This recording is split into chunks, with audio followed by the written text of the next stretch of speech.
샌프란시스코 팬들이 인터넷에 사과문을 돌리고 있습니다. 대상은 한 명, 이정우 선수예요. 그것도 그냥 사과글이 아니라 6개의 체크박스가 달린 양식입니다. 초반 부진 때문에 재능을 몰라봐서 스탯만 챙겨서 편견이 커서 하던 대로 하는 것 같아서 그리고 마지막 칸에는 제정신이 아니어서 체크박스에 표시하고 앞으로 이정우를 리스펙트하겠다고 적는 양식이요. 이상하지 않으세요?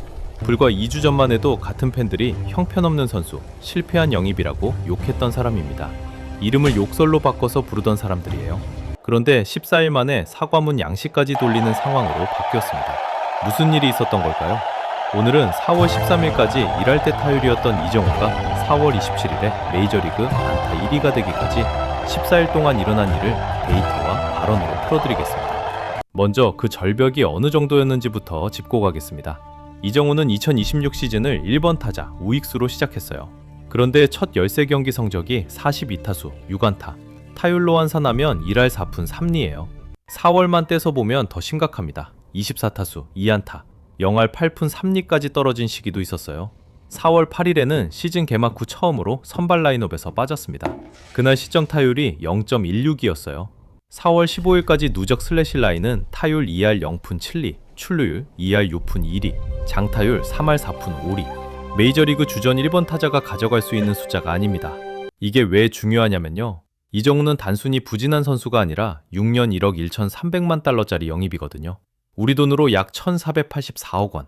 포스팅 시스템을 통해 메이저리그에 진출한 한국인 선수 역대 최대 규모입니다. 종전 1위였던 류현진의 6년 3,600만 달러를 크게 넘어선 계약이에요. 거기에 2027 시즌이 끝나면 옵트아웃 조항도 있습니다.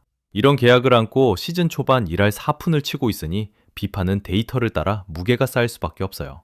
1년차 때는 경험 부족, 2년차 때는 1년차 부상 때문에 사실상 첫 시즌이라는 변명이 통했지만 3년차에 1할 4푼을 치는 1억 달러 외야수에게는 더 이상 옹호 여론이 남아있지 않았던 거예요. SNS와 게시판에서는 이런 발언이 쏟아졌습니다. 이정우 응원 챈트도 이제 그만할 수 없냐. 사람들이 이상하다. 이정우를 숭배하는 방식이 기괴하다. 경기장 갈 때마다 이번엔 저 응원 멈출까 생각하게 된다. 형편없는 선수이자 실패한 영입인데도 가장 큰 환호를 받는다. 단순한 비판을 넘어서 응원 자체에 대한 거부감으로 번진 거예요. 이름 자체를 후리스이라는 욕설로 바꿔서 부르는 표현이 SNS에서 일상적으로 쓰이기 시작했습니다. 여기서 끝이 아니었습니다. 4월 16일에는 미국 북미 스포츠 전문 매체 디 애슬레틱의 SF 담당 기자 앤드류 베걸리가 팬 질의응답에서 이렇게 답합니다. 좌완 투수 상대로 계속 고전한다면 코칭 스태프가 변화를 주는 것을 오래 미뤄서서는 안 된다고 생각한다. 사실상 이정우의 선발 출장이 정당한가에 대해 미디어도 의문을 제기한 거예요. 한 팬이 던진 질문은 이거였습니다. 계약 규모나 한국 시장이라는 요소만으로 그를 주전으로 계속 기용하는 게 언제까지 정당화될 수 있을까? 잔인한 질문이지만 4월 중순 시점의 데이터로는 반박하기 어려운 질문이었어요. 그리고 4월 14일 이정우 본인이 입을 열었습니다. 비난의 정점에서 이정우가 인터뷰를 자청한 건 SF 크로니클 매체였습니다. 발언을 그대로 옮겨드리면 이렇습니다. 팬들에게 경기장에서 최고의 모습을 꼭 보여주고 싶다. 팬들뿐 아니라 샌프란시스코라는 도시 그리고 구단 구성원들에게도 그렇다. 많은 분들이 KBO에서 내가 좋을 때 모습을 봤다는 것을 알고 있다. 그때의 내 모습을 메이저리그에서도 보여주고 싶다. 지금도 최선을 다하고 있다. 이 인터뷰가 단순히 사과나 다짐으로 끝났다면 이 영상도 만들지 않았을 거예요. 이게 왜 중요하냐면요. 그 다음에 이어진 데이터가 이 발언을 증명해버렸거든요. 4월 11일 이정우는 볼티모어 오리올스 원정 경기에서 시즌 첫 홈런을 터뜨립니다. 그때까지 14일 가까이 홈런이 없었어요. 이 한 방이 회복의 첫 신호였습니다. 그런데 신호 정도가 아니었어요. 4월 11일을 기점으로 시작된 최근 15경기 동안 이정우는 57타수 25안타, 타율 4할 3푼 9리를 기록합니다. 출루율은 4할 6푼 7리, 장타율은 6할 6푼 7리. 일반적으로 메이저리그에서 한 달 4할을 넘는 타자는 그 시즌 MVP 후보로 거론됩니다. 그걸 2주 만에 만든 거예요. 여기서 한 가지 짚어야 할 부분이 있습니다. 시즌 초 부진의 정체가 단순한 폼 문제는 아니었을 가능성이에요. 스포츠 경향과 다른 매체가 짚은 분석에 따르면 이정우의 인플레이 타구는 질이 나쁘지 않았다고 합니다. 다만 번번이 야수 정면으로 향했다는 거예요. 분석으로는 야구에서 BABIP라고 부르는 인플레이 타구 안타 확률에 일시적인 불운이 겹쳤을 가능성이 큽니다. 단순히 못 친 게 아니라 칠 만큼 쳤는데 안타로 연결되지 않았던 시기였다는 뜻이에요.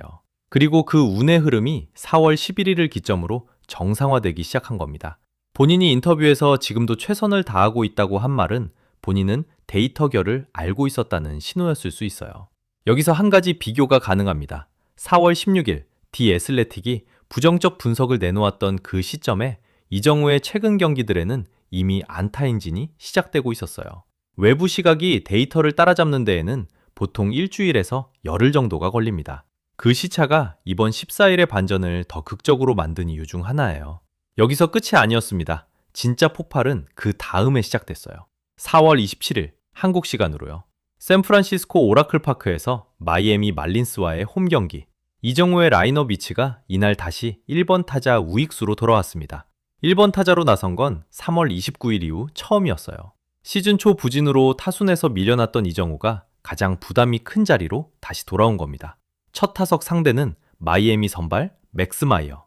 이정우는 마이어가 던진 포심 패스트볼을 받아쳐서 우측 워닝크랙을 직격하는 타구를 만들었습니다. 타구는 펜스를 맞고 높이 튀어 올랐고 이정우는 여유있게 3루까지 진루했어요. 시즌 첫 3루타가 1번 타자로 돌아온 첫 경기, 첫 타석에 나온 겁니다.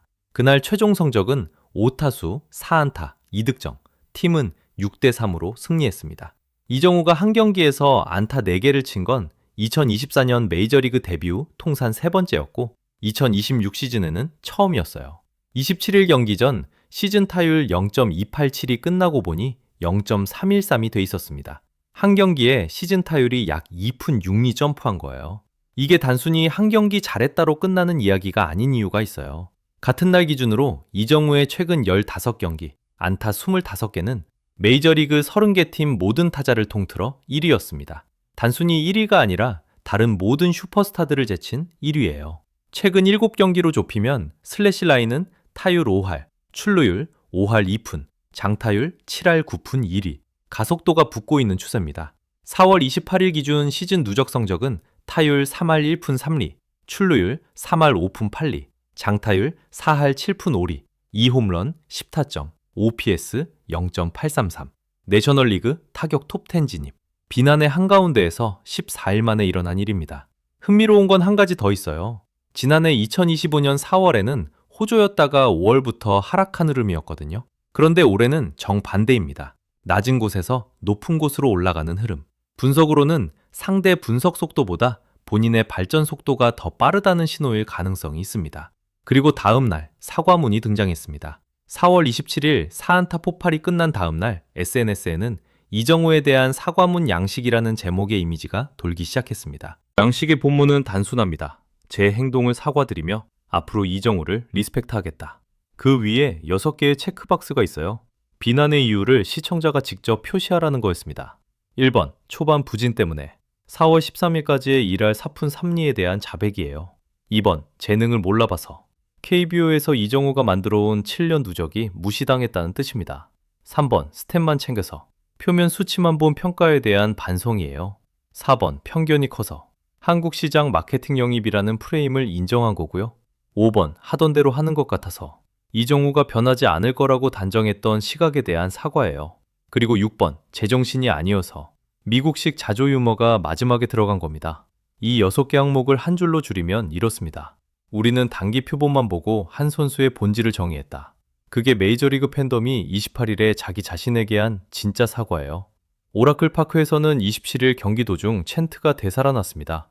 한때 후리시치라는 욕설로 변질됐던 이름이 다시 정우리 함성으로 합쳐졌어요.